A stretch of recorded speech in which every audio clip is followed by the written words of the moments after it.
अगर आप 2025 के एग्जाम्स की बैंकिंग और इंश्योरेंस के एग्जाम्स की तैयारी कर रहे हैं तो ये बैच आप ही के लिए है। जिसको अगर टोटल आपको 9 पर्सन्स दिए हैं जिनका नाम उसने बता दिया PQMRSTUVW और X, या तो X को यहाँ ले लेती हूँ और R को यहाँ ले लेती हूँ बाहर वाले। पहले तो आपको इतना क्लियर हो गया होगा क्योंकि ये सवाल छोटा था। Students, welcome to bankers ground. Bankers ground में आप सभी का हार्दिक स्वागत है। उम्मीद है कि आप सब बहुत बढ़िया होंगे।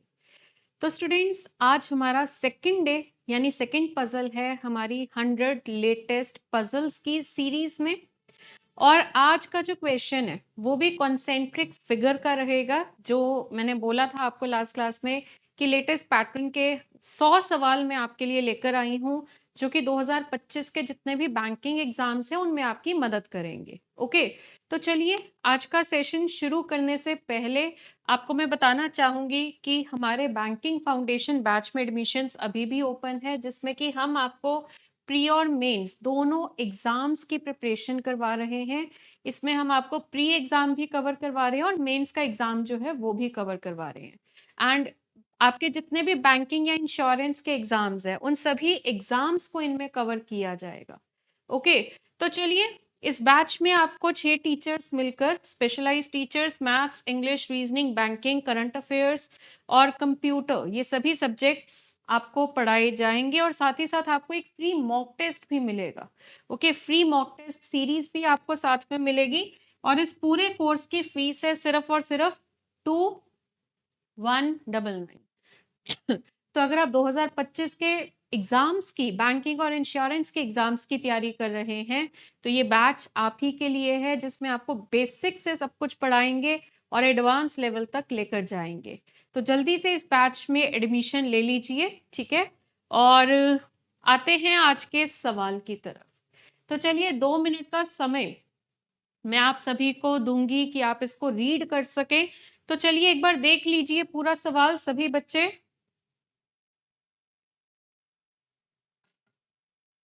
हाँ जी, सभी के सभी एक बार पूरे सवाल को देख लीजिए अच्छे से।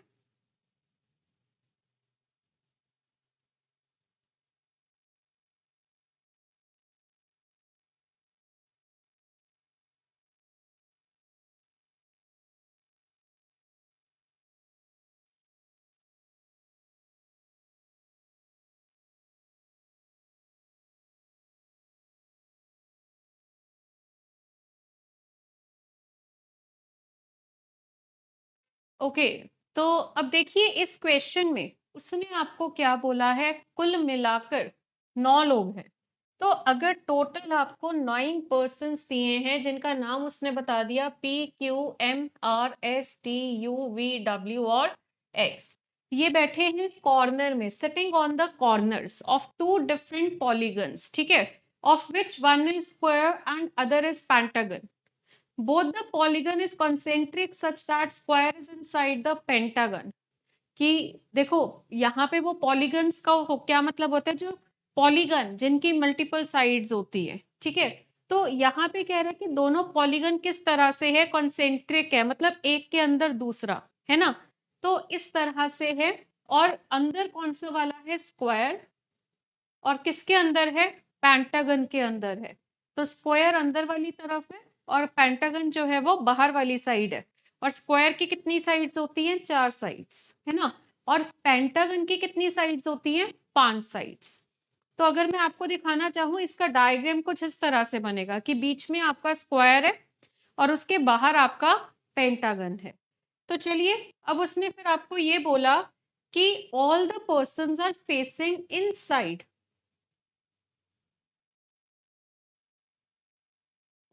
हाँ जी, ऑल द पर्सन्स, एक मिनट,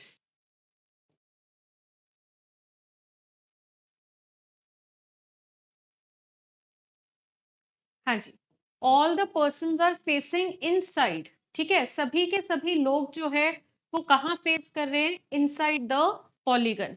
ओके, तो यहाँ पे सभी अगर इनसाइड फेसिंग है वो भी हमने समझ लिया। और ये जो 9 लोग हैं वो कहाँ बैठे हैं, कॉर्नर पे बैठे हैं। उसने बोला कि वो 9 लोग कहाँ बैठे हैं, कॉर्नर पे, ये भी हमें समझ आ गया। चलो, तो पहले तो हम इनकी पोजीशंस बनाते हैं। जैसे कि ये देखो इसमें कितने लोग हैं, 1 2 3 4 और इसमें देखो 1 2 3 4 और 5 और इन सबका फेसिंग क्या है? सभी के सभी जो है सेंटर की तरफ फेस कर रहे हैं।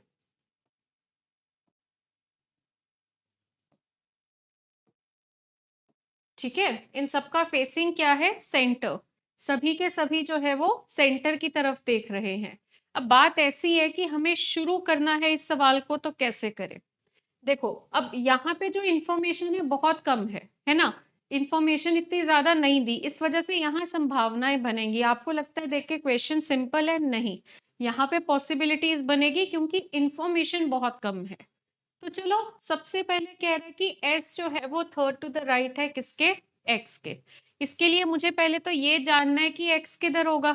ठीक है, उसके बाद उसने आपको बोला कि एक्स जो है वो एग्जैक्टली अहेड या फिर बिहाइंड। एक्स या तो आर के आगे है या फिर एक्स जो है वो आर के पीछे है। तो अगर वो ऐसा कह रहा है तो अब हमें क्या करना चाहिए? देखिए, अब दो संभावनाएं बन रही है। या तो मैं x को यहां ले लेती हूँ और r को यहां ले लेती हूँ, बाहर वाले में r और अंदर वाले में x, या फिर हम अंदर वाले में r को ले लेते हैं और बाहर वाले में x को ले लेते हैं। क्योंकि अभी हमें r और x में ये नहीं क्लियर कि कौन अंदर वाले में है, इनमें से बाय नेम नहीं पता, और कौन बाहर वाले में है। ठीक है जी, तो x और r जो है आपका इस तरह से बनेगा। ठीक है, अब इसके बाद उसने आपको बोला s के बारे में कि s जो है वो x के राइट में तीसरे स्थान पे है। तो x के राइट में, x ये रहा, तो x के राइट में 1 2 3, तो तीसरे स्थान पे कौन आ रहा है? s आ रहा है। ठीक है, इस केस में देखिए, x के राइट में 1 2 3, तीसरे स्थान पर कौन आ रहा है? एस आ रहा है। ठीक है, एक्स के राइट में तीसरे स्थान पर कौन आ रहा है? एस आ रहा है। उसके बाद उसने आपको बोला कि W is sitting third to the left of R। R के लेफ्ट में W जो है वो तीसरे स्थान पे है, तो R के लेफ्ट में W जो है वो तीसरे स्थान पे है। R के लेफ्ट में W जो है वो तीसरे स्थान पे है। ठीक है, तो W को हमने बिठा दिया। उसके बाद उसने बोला T is the immediate neighbour of R। T जो है वो R के पड़ोस में है। अब T R के पड़ोस में है, तो देखो T R के साथ इधर भी हो सकते हैं और T जो है वो R के साथ इधर भी हो सकता है। तो एक बार मैं बाहर लिख लेती हूँ। ठीक है, हो सकता है हमें जरूरत ही ना पड़े इस कंफ्यूजन की, है ना? उसके बाद उसने आपको क्या बोला? P जो है वो इसके पड़ोस में नहीं है। अब यदि P is not the immediate neighbour of you, तो इसमें हमें ये थोड़ा समझ आ रहा है कि मतलब इसमें ये लाइन देख के समझ आ रहा है कि ये कुछ ऐसी सी लाइन है जिसको आपको सबसे लास्ट में इस्तेमाल करना चाहिए। ठीक है, उसके बाद उसने बोला V के बारे में कि V कहाँ बैठा है? Q के इमीडिएट लेफ्ट में। तो V कहाँ बैठा है? Q के लेफ्ट में। तो ये किधर हो सकता है? देखो, यहाँ पे पॉसिबल है ना? मतलब इमीडिएट लेफ्ट का मतलब कि V और Q जो है वो दोनों के दोनों एक साथ होने चाहिए, है ना? तो अब V और Q जो है वो यहाँ पे हो सकता है या फिर यहाँ पे हो सकता है। इस केस में देखिए, बाहर ये वाली जगह पॉसिबल है और ये वाली जगह पॉसिबल है। तो अभी हमें ये चीज नहीं समझ आ रही। अच्छा, ये जो T के साथ R है, इस केस में तो क्लियर है कि T इधर आ जाएगा R के साथ, क्योंकि R के इधर तो W है। डाउट जो हमें है वो इस केस में है, इस वाले केस में हमें डाउट है। तो अब ऐसा बन रहा है कि ये जो हमें अभी लाइन मिली है कि V और Q, लेफ्ट राइट छोड़ो, बस इतना समझो कि V और Q जो है वो एक साथ बैठेंगे। तो V और Q यदि एक साथ बैठेंगे तो यहाँ पे पॉसिबल है, यहाँ पे भी पॉसिबल है। इस केस में अगर मैं देखूं कि V और Q अगर एक साथ है, बीच वाले में तो देखो एक ही जगह खाली है, और ये X है, ये S है, ये जगह खाली है, और ये दोनों जगह खाली है। तो ये दोनों ही जगह बचती है जो इमीडिएट साथ में है। तो इन दोनों में हमें V और Q को बिठाना है, और उसका लेफ्ट राइट एक बार देख लीजिए। उसने बोला कि V जो है वो Q के लेफ्ट में है। तो V यदि Q के लेफ्ट में है तो Q अगर मैं यहाँ लिखूं तो इसके इमीडिएट लेफ्ट में V आएगा, बट यहाँ तो X है। तो Q अगर मैं यहाँ लिखूं तो उसके इमीडिएट लेफ्ट में कौन आएगा? V आएगा। तो V is immediate left of X। Okay, अच्छा sorry, V is immediate left of Q। तो इस केस में तो हमने बना लिया, पर इस केस में है डाउट। तो अब मैं इसकी एक और संभावना बनाऊंगी। अब देखो, पहली डायग्राम इतना कॉम्प्लिकेटेड, फिर तीन तीन संभावनाएं। आप लोग ना गिव अप करना शुरू कर देते हो पेपर में जब ऐसा सवाल आता है। तो मैं वही आपको कह रही हूँ, गिव अप ना करो। 2 से 3 पॉसिबिलिटीज बन रही है, बना लो। वैसे भी मेंस में आते हैं ये सवाल कॉन्सेंट्रिक वाले, है ना? तो मेंस में 3-3 पॉसिबिलिटी बनाना संभाविक है, कोई प्रॉब्लम नहीं है। तो चलिए ये पूरा सॉल्यूशन एक बार हम नोट करेंगे।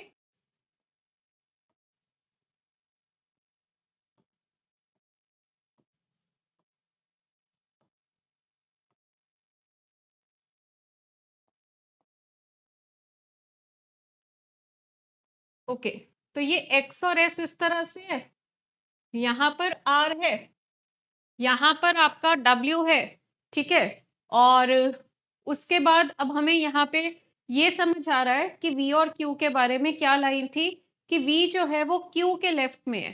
तो अगर मैं यहाँ करना चाहूँ तो Q मैं यहाँ लिखूँ तो V Q के लेफ्ट में है, तो Q इधर आएगा ताकि उसके लेफ्ट में आप किसको बिठा सको? V को। और इसमें हम ऐसा करते हैं, V और Q को बाहर वाली तरफ लिखते हैं।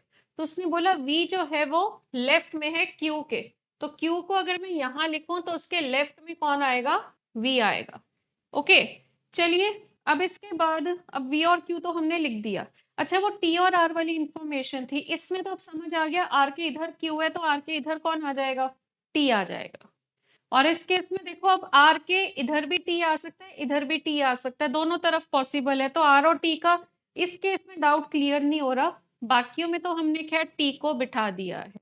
तो आई होप पहले तो आपको इतना क्लियर हो गया होगा, क्योंकि ये सवाल छोटा था, जिस वजह से आपको इसको सॉल्व करने में जो है समय ज़्यादा लग रहा है, डाउट भी ज़्यादा बन रहे हैं और पॉसिबिलिटीज़ भी ज़्यादा बन रही है। ठीक है, चलिए तो अब इसके बाद आगे बढ़ेंगे। ओके, अच्छा आप एक चीज़ देखिए, एक तो ये वाली लाइन और एक ये वाली लाइन। ये लाइनें सभी में U कॉमन है। ये कह रहे P U के पड़ोस में नहीं है, इसमें कह रहे U T और X के पड़ोस में नहीं है। ठीक है, U जो है वो P के पड़ोस में नहीं है, U जो है वो T के पड़ोस में नहीं है, और U जो है वो X के पड़ोस में नहीं है। ठीक है, ऐसा उसने बोला। ओके, अच्छा अब हम देखते हैं इस केस में। पहले तो U जो है वो, अब ये देखो यहाँ 1 2 3 4 5 6 7 जगह भरी हुई है, 2 जगह बची हैं। तो अगर मैं U को यहाँ लिखूं तो वो X के पड़ोस में नहीं आएगा, और अगर मैं U को यहाँ लिखूं तो वो T के पड़ोस में नहीं आएगा। ये वाला केस हो गया गलत, है ना? इसमें देखते हैं। हाँ जी, अब ये देखो बाहर वाला तो कंप्लीट है, U X के पड़ोस में नहीं है, तो फिर U आएगा यहाँ पे, है ना? और फिर इस वाली जगह पे कौन बचता है? P। पर U जो है वो तो P के पड़ोस में भी नहीं है, तो ये वाला केस भी गलत हो गया। और अब पता है हमें यही है जो है, इसी को पूरा करना है। तो देखते हैं U कहाँ लिखे। हाँ जी, U इधर बीच में तो देखो जगह ही नहीं है ना? अब यहाँ पे पहले तो देखो हमारा बचा कौन सा हुआ, U T और P। तो अब देखो यहाँ पे U अगर मैं इधर लिखूं तो U के साथ P नहीं होना चाहिए, नहीं है। U के साथ T नहीं होना चाहिए, X नहीं होना चाहिए, सही है। तो U यहाँ पे आ सकता है। ठीक है, अब अगर आपका U यहाँ पे आ सकता है तो अब हम देखते हैं T और P का, है ना? अगर U यहाँ आ जाएगा तो R के साथ T इधर हो जाएगा और P इधर हो जाएगा, ये तो सही है। अच्छा, U को मैं यहाँ पे लिख सकती थी, पर फिर अगर मैं U को यहाँ लिखूं, है ना, तो फिर T इधर आएगा, R के साथ पड़ोस में T है, तो फिर P इधर आएगा, तो U और P तो एक दूसरे के साथ हो नहीं सकते, जिस वजह से U यहाँ भी नहीं आ सकता। इसी तरह से अगर मैं U को यहाँ लिखूं, है ना, अगर मैं U को यहाँ लिखूं तो यहाँ पे अगर T आएगा तब भी हमें दिक्कत है, U T के साथ नहीं हो सकता। और अगर यहाँ P आएगा तब भी हमें दिक्कत है कि U P के साथ नहीं हो सकता। तो इसका मतलब U यहाँ भी नहीं आ सकता, U यहाँ भी नहीं आ सकता, और इस केस में आपका जो U है वो यहाँ पर आएगा। और अब हम लिख सकते हैं कि R के पड़ोस में है T और इस जगह पे कौन बचता है? P। तो अब हमारा जो फाइनल आंसर है वो आपके सामने है। तो चलिए ये था आपकी 100 लेटेस्ट पजल्स की सीरीज का आज का दूसरा सवाल। आई होप आप सबको ये क्वेश्चन क्लियर हुआ होगा। मैं ये क्वेश्चंस इसलिए डिस्कस कर रही हूँ क्योंकि पेपर जब होगा ना, पेपर में देख के आपको एक आइडिया हो जाएगा क्वेश्चन कैसे करना है, ठीक है, अगर आपने इस तरह के क्वेश्चंस ट्राई कर रखे होंगे। तो आई होप आप सबको आज का सेशन अच्छे से क्लियर हुआ होगा।